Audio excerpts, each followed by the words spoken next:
Marco Rubio instructs diplomats to use Times New Roman font, eliminating Biden-era DEI initiative. Did you know there's DEI font?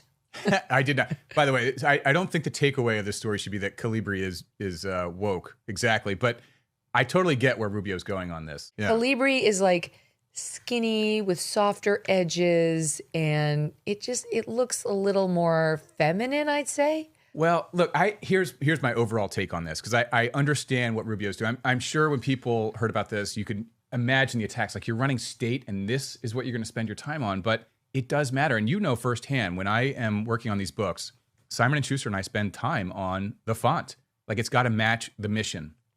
And, you know, it's your first chance to set the tone, set the atmosphere for the audience that you're engaging. The mood. It's the last little bit of, connection point that you have. And it does matter. It's why writers, authors, and publishers and editors actually focus on this. The font of different books looks very different depending on what kind of book it is. Like, if you open George R.R. Martin's Game of Thrones and you see Times New Roman, you're going to be like, what is this? Like, the best versions of those books looked like it was written by an elf, like Bilbo Baggins, true. Something a little medieval and fanciful. And, especially like the first letter of the chapter should look that way. And so it's Rubio's way of creating a mindset or creating an atmosphere for the information he's putting out there. And you see that dynamic everywhere. It's the same as Bill Bratton's broken windows policing.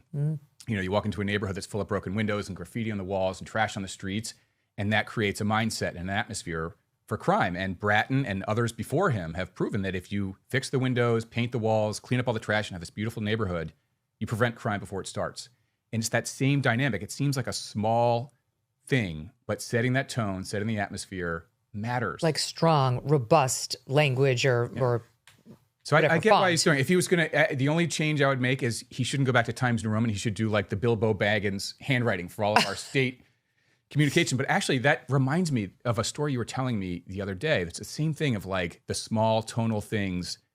We should value and prioritize them more. Almost, we have to invert our thinking that these things are more important. It's like that Jordan Peterson piece that you were showing me. Yeah, that's right. Oh, yeah, that was so good. It was the Jordan Peterson soundbite on Instagram where he was saying, yeah, it's great to go to St. Bart's or Aruba and have a margarita, down on the beach. Everybody would love that. But your life, he said in this clip, is how your wife greets you at the end of the day. It's how you are around the dinner table with each other, how you're treating each other, whether you're, quote, present, but truly it is. Like, do you feel valued when you walk into the room with your spouse or your kids or your family?